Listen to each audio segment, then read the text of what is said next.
Resistance, burnout, procrastination, sleepless nights, stress, and painful hard work. Fatigued from running on the high achiever hamster wheel?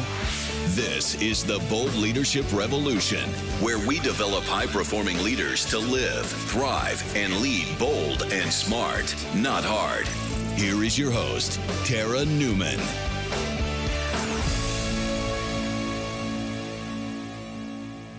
Hey, you're listening to the Bold Leadership Revolution podcast, episode 1.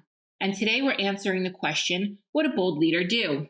First, I want to thank everyone for joining me today. If you've downloaded, subscribed, I'm really appreciative of you being here with me on my first episode of this podcast. Starting a podcast has been something that's been on my bucket list for a really long time, since about 2013. And I couldn't be more excited to share with you here in this medium through podcasting. As a matter of fact, when I announced that I was going to be doing a podcast, many people reached out to me and said, well, it's about time.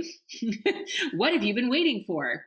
And I know it's silly that to want to do something for so long, 4 years, and to not do it. However, I will say that it came from a place of deep intention that I waited. And it's from a place of deep intention that I am here with you today, sharing with you on topics like leadership and business and entrepreneurship and career and relationships and money. And I couldn't be more excited to do so at this time in my life where I have really stepped through a lot of my own leadership hurdles, and I've really grown and developed as a human being and very ready to step into the role as a thought contributor and to put voice to leadership today in this new economy. This episode is all about what would a bold leader do? And I want to thank my clients for this one because this is truly and utterly inspired by them. Frequently, my clients or community members reach out and share a story, and they'll say, navigating these situations in my fill in the blank, life, business, relationships, money, are so much easier when I ask myself the question, what would a bold leader do? I love these conversations. I love asking them, well, what would a bold leader do, right? Tell me more about the situation that you handled and how it turned out, what worked, what didn't work. So on today's episode, I want to share some traits and examples of what bold leaders do. And when I look back in my life, I have examples of bold leadership going way back into my teenage years. And even as a child, my mom always shares a story with me that the pediatrician told her when I was probably about 4 or 5 that I was a very precocious child. And I don't know, sometimes my mom would tell me this story. I would think, I'm not sure how she means this. Like, I don't know if she means this in a good way or not. But I decided to dig into the thesaurus and look for the synonym for the word precocious. And it is bold. Synonym for precocious is bold. And so I can really identify now with what that pediatrician was saying. And when my mom asked me what I wanted to be when I grow up, that typical parent question that you ask your kids, so what do you want to be when you grow up? I gave her like a weird answer. I never gave her a profession. I never said I wanted to be a firefighter or a cop or a nurse or a teacher, or any of those things.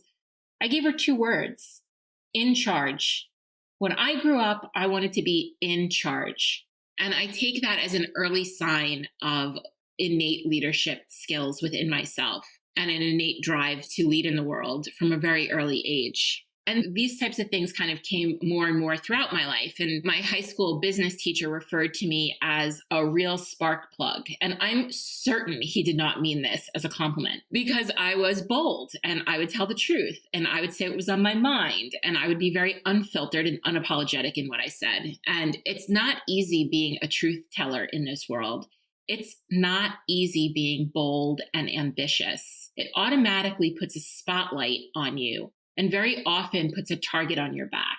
Someone else's boldness or your boldness can make others uncomfortable. And that's not an easy place to be when you're the one triggering people and making them uncomfortable with your boldness. So before I dive into some common behaviors of bold leaders, I want to share a story that articulates a moment of bold leadership in my life. And I'm going to take you to we're going to the way back machine. We're going in the way back machine. This is a time in my life. I was in my early 20s. I was in grad school for organizational psychology, and I was doing an internship for an executive coach where I left my full-time job because I was not I did not go from undergrad to grad school. I took a year off and I went into the workforce and I was working. I had a full-time job that was paying me pretty well. I had benefits and a bonus. And I was making about $27,000 a year. And back in 1998, for me, I thought this was a pretty good deal. And I left that job with the bonus and the benefits to intern for $10 an hour and a commute that took me up to 2 hours each way.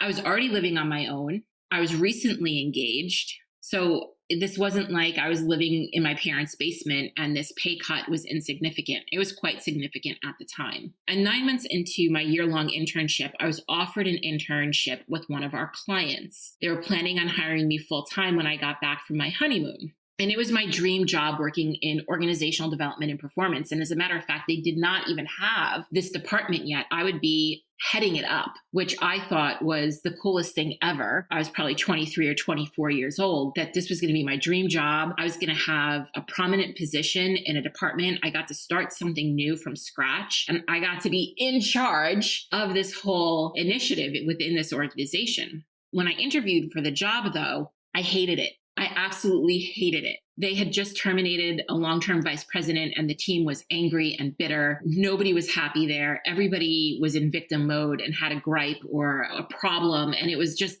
utter organizational chaos. And intuitive empath and someone who's highly sensitive to others' energy, this environment felt really toxic to me. Except I had one problem. My mentor at the time was hell-bent on me taking this job. As a matter of fact, she told me that if I didn't take this job, I would no longer have a job with her. So I took the internship and they kept their word. They hired me full-time when I got back from my honeymoon for about $55,000 a year, bonus and benefits include as well. And, it doubled my salary in less than a year's period. And you can't ask for more, right? I mean, this was an amazing feat for me to pull off so early in my career. I should have been psyched, but I wasn't. The commute at the time was taking its toll and the company just wasn't where I wanted to be. I was taking classes at night to finish my graduate degree and I was simply exhausted. I was probably experiencing burnout for the first time in my life. Certainly not the last, but certainly the first time. And it was interesting because the head of the department that I was working in, as well as another director, also commuted from where I lived, and they endured long hours in a car like I did, except they were putting on their happy faces and powering through the commute. And I was really struggling to do that. So a year after taking the job, and after a number of bad snowstorms caught on the wrong side of bridges, which made my commute at times 4 hours each way, I gave my notice. I didn't even have another job waiting for me. I was done. And the two women who also commuted from my area, they really, I don't want to say they got nasty with me, but, they really judged me harshly on making this decision. And they were very aggressive in their pursuit of trying to get me to change my mind. And at the time, I didn't understand it. And I made it mean something about me. And one of my roles in the company was to create a competency model for the organization.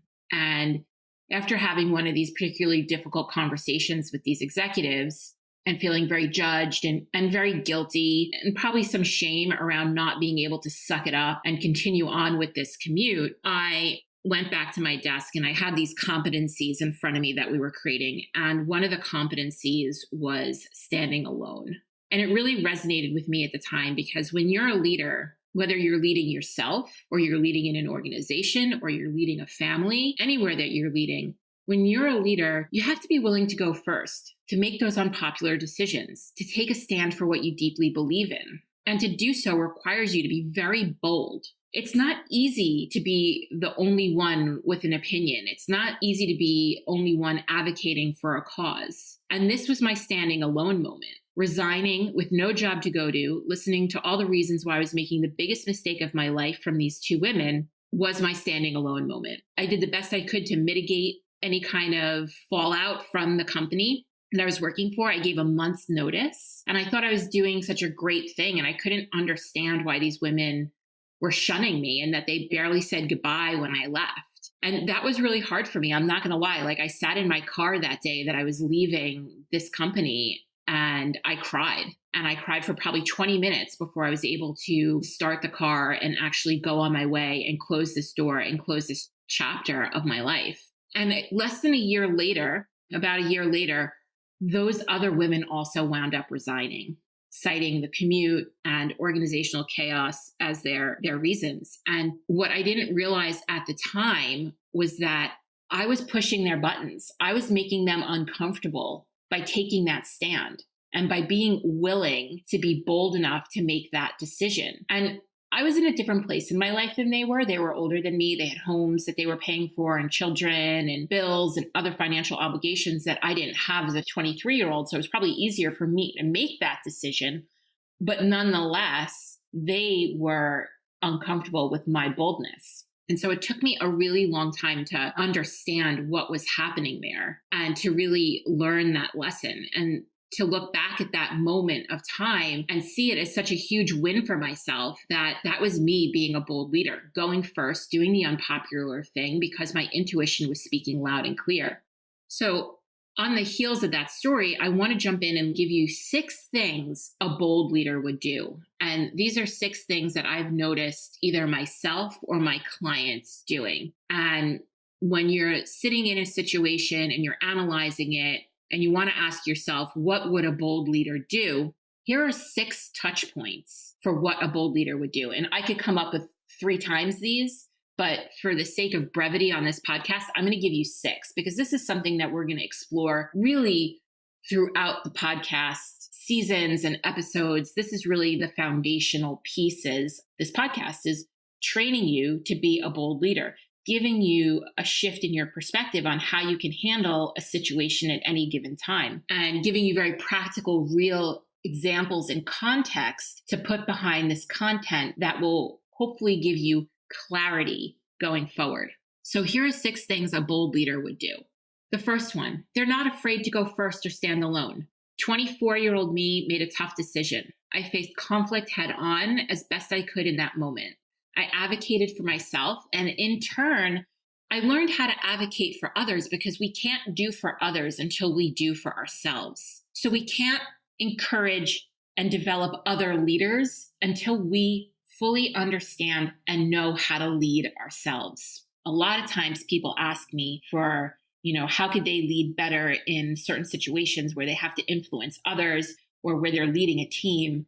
And I always have us check in with them first. What's going on with them and how is that being projected onto the team, right? It starts within us first. And yes, my situation was uncomfortable and awkward and upsetting to me and frustrating, but I also learned a lot about myself from this experience. And I learned a lot about other human beings from this experience. And it allowed me to understand how when I operate from a place of confidence, from a place of intuition, and from a place of strength, that it has an impact on others. And it's not always a positive impact, but that's okay. So the first thing a bold leader would do is they would go first. They would stand alone. The second thing a bold leader would do is they would speak their truth with love and compassion. This world is craving truth now more than ever. In a world where people are obsessed with their technology, fake booking, and only showing their highlight reel for people, we have a generation of people that have never felt more disconnected than they do now. And it's scary. It's also scary to say the things that others aren't willing to say, right? So in a world where people are feeling disconnected and that things aren't real and that things are fake, when we tell the truth, we stand out. People are craving for us to tell that truth. And it's scary to say the things that others aren't willing to say. But when we lead and give voice to these things, it gives others the permission to speak their truth as well. So if you're someone who's looking for more connection in the world, if you're someone who's looking for more truth in the world, it starts with you. It starts with you being a bold leader and speaking your truth. And when we practice speaking our truth every day, it becomes easier to do so. So when I wake up in the morning and I do my morning routine and rituals, I ask myself, what is my most boldest truth right now? What's the boldest thing I can say today? What is that bold truth? So I encourage you all to do the same, that when you wake up in the morning, ask yourself, what is your boldest truth right now? What is the boldest thing that you can say? And that does not mean that your boldest truth is something that's aggressive or polarizing or outlandish or bizarre. or ridiculous or inflammatory or any of those things. The boldest thing you can say is just what is on the top of your mind, that maybe you're thinking, I don't know if I want to share this with somebody else, right? That's bold to turn around and share that, to say the thing that you most want to say. I mean, sometimes I just want to say, I'm tired and I want everybody to leave me alone. That's my boldest truth in that moment.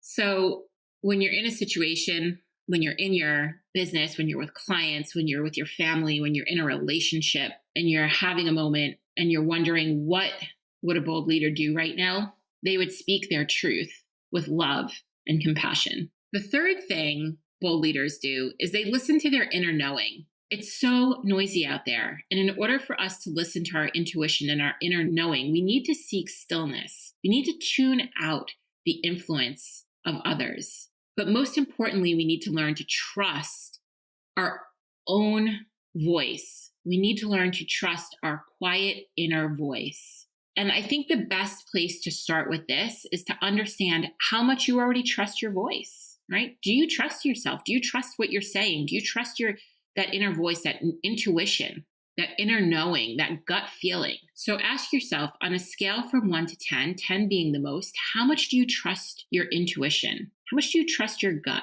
Because bold leaders, when they're faced with challenges, when they're faced with chaos, when they're faced with indecisiveness, they listen to their inner knowing. The fourth thing a bold leader would do is they would be quietly effective. They don't need to shout the loudest. Bold leaders allow their results to speak for them. They allow their way of being and their energy to influence situations. They stand out by leading people through the noise, not contributing to it. This is like the parenting advice that is easier said than followed, that says when your kids are tantruming, the parent should get quiet. Otherwise, it's simply a shouting match, right? Like, so when everything's getting really noisy out there, how could you be quietly effective? And what I found along the way from my own experience and the experience of my clients is that we tend to get loud when our ego is feeling threatened. You're feeling the need to prove yourself. And that's why you tend to start to get loud. So the next time you go to post something on social media or you're having a conversation with a customer, ask yourself, where is this coming from? Like if you start to feel yourself wanting to get loud, or a telltale sign for me is anytime I feel the desire to launch into my credentials, I'm operating from proving energy or from ego or from fear. So ask yourself, where is this coming from? And how can you really quiet down and not have to shout or be noisy or salacious even to be effective? So a bold leader is quietly effective. They don't need to shout the loudest. The fifth one is a bold leader knows and embodies their value. A bold leader knows their value and how to make their highest level of contribution. This isn't about features, benefits, being the quickest to respond in terms of lightning fast emails. This isn't about getting hung up on giving the best advice. This is about knowing what your value is, how you make the highest level of contribution in any given scenario. So, I had a client who was sharing with me that they were in a meeting and that sometimes when they're in meetings, they start to feel like they have to do a lot of talking, like they have to be the advice giver, that they have to fill the silence or they have to fill the conversation.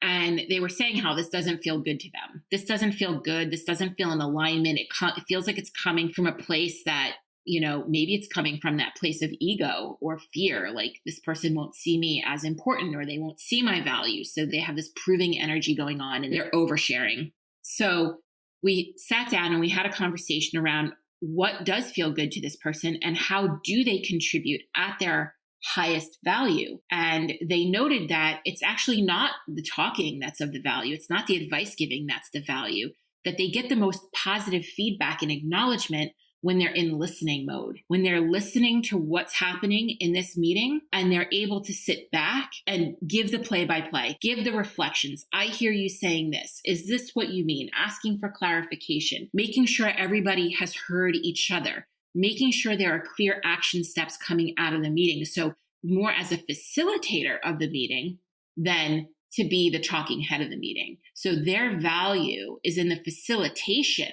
the stepping back, the listening, the reflecting, not in the talking and the advice giving. So a great tool for helping my clients get clear on their value is the Sally Hogshead assessment called How to Fascinate. And what I'm going to do is I'm going to drop a link to it in the show notes, and it takes less than 10 minutes to complete. And I guarantee you that you will see yourself from a slightly different perspective and start to really be able to language your true value. So a bold leader knows and embodies their value. And the sixth thing that a bold leader would do has to do with integrity. And this isn't about having integrity so much, right? People define integrity in lots of different ways. And I've heard integrity defined as what you do when nobody's looking. And sure, that is certainly a piece of integrity, that you don't lie or cheat or sneak or any of those things. But, I'm going to say that if you're listening to this podcast, you have integrity. I'm talking about being in integrity with your values and your vision and your purpose. And for me, I look at integrity these days as how you do one thing is how you do everything. This is a lesson that I've needed to learn over and over and over again. And bold leaders ask themselves multiple times a day or a week, is this in integrity? Not do I have integrity, but is what I'm doing, saying, thinking in integrity with my values and beliefs? And here's like the best example that I can give from my life. In March, I started going to CrossFit classes, and I'm getting tremendous results doing CrossFit. It's changed my life. It's changed my perspective of myself. It's changed how I show up in this world. And sure, I'm seeing physical results from this, but that's not really what this was about. And it's interesting because I asked my husband, who knows me pretty damn well, I said, why do you think I started CrossFit? And he said, well, you weren't happy with the way you were looking. You were feeling like you were overweight and you weren't as fit as you used to be. It was a long period of time that I hadn't worked out because I was recovering from burnout or end stage adrenal fatigue. And I hadn't been really moving my body. And then I started my business and I was chained to my laptop, which you don't need to do. You don't need to chain yourself to your laptop. But I was using that really as an excuse. So as to why I wasn't going to get in shape. So he said, you want to get in shape. And I said, actually, that's a great added benefit, as I just said. But that's not really why I started CrossFit. I started CrossFit because I felt out of integrity with my values and my purpose. And that as a performance coach, teaching people how to perform in their businesses and in their lives and in their careers, I felt like I wasn't performing in all aspects of my life. And I felt like I wasn't doing the things that creating the habits and the behaviors and looking at my stories and my mindsets around my physical ability the same way I was looking at it around my entrepreneurial ability or my leadership ability. And so I felt like I really had to get into integrity with myself. And going back to CrossFit has allowed me to do that. It's allowed me to really increase my performance in all areas of my life. I mean, I know that physical fitness is a huge contributor to overall performance. And I really needed to walk the talk. And I had to get myself aligned with my values and my teachings and my beliefs and my business. And so that is why I really went back to CrossFit. And that is what I'm talking about in terms of being in integrity. So the sixth thing that a bold leader would do is they would be in integrity and they would be really conscious and present to this on a daily basis. So the next time you're making a decision, I want you to ask yourself, or you find yourself in a situation and you need to make a decision or you need to take action in some way, I'd like you to ask yourself, what would a bold leader do? And I would love to know what you thought of this episode. I would love to hear what you have to add to this conversation. So I'm hoping that you will head over to my Facebook page, The Bold Leadership Revolution, and join in on the conversation. And don't forget to subscribe, share, and leave a review letting me know how you're liking the first few episodes of the podcast, because your reviews matter and help others connect with this community. Thank you for tuning in to the Bold Leadership Revolution podcast. This episode has ended, but our work continues online. Head over to theboldleadershiprevolution.com, where you'll find links to any resources mentioned in today's episode, along with other valuable tips and information that will help you lead bold. That's theboldleadershiprevolution.com.